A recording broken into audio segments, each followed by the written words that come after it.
Today I'm going to demonstrate one way that you can change out your Honeywell thermostat for a Nest.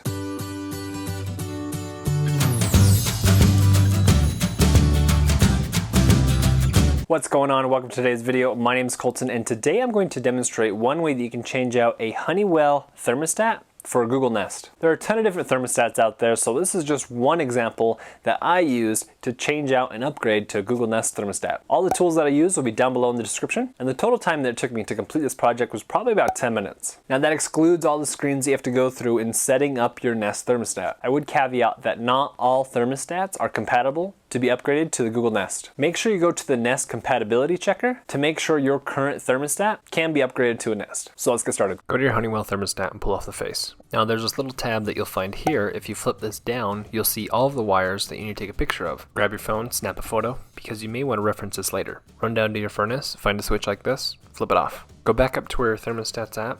These little tabs are going to be depressed. Push them in even further. It'll loosen the wire, and then pull the wire out. Do this to every single one. Now you'll see these two little plastic tabs that I had to push in to take this plate off. Once you get the plate off, this makes it easier for the larger plate to come off also. Take your screwdriver, loosen the screws, take the base plate off, and replace with the Nest base plate. And because the Honeywell thermostat had the mounting holes on the left and right side, Nest has the holes on the top and the bottom. This is where you just need to assess where you can put the holes securely into the wall. Once you're comfortable with its location, tighten the screws down, take all the wires, and connect the wires into the corresponding letter that was plugged in before. Now I found that on the Honeywell wiring, all the wires matched up with the Nest wiring, except for R. On Honeywell, there was an R and an RC. On Nest, there was an RC and an RH. So for the Honeywell R, I found that just wiring it to RH has worked just as good as plugging it into R on the Honeywell. Take your Nest thermostat and just push it onto the base plate. You'll feel it thud or click into place. Head back down to your furnace, flip on the switch, and when you flip it on, you'll see that power is then supplied to your Nest by this little blinking light on the top, and then the logo of Google will kick on.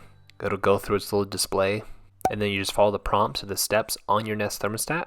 And anytime you want to make a selection on your Nest thermostat, you're actually going to push your Nest thermostat like a button at the bottom. You'll feel it engage and click. Once your Nest thermostat is up and running, if you have any holes in the sheetrock, go back, mud them, patch them up, and you're done. Thank you so much for checking out today's video. If you liked what you just watched, consider subscribing and also hit that like button down below. And also if you want to see other how-to videos that I've completed in the past, go ahead and click this link right up here. If you want links to the products that are used in this video, you can also find those down below in the description. Thanks again for watching, and we'll see you next time.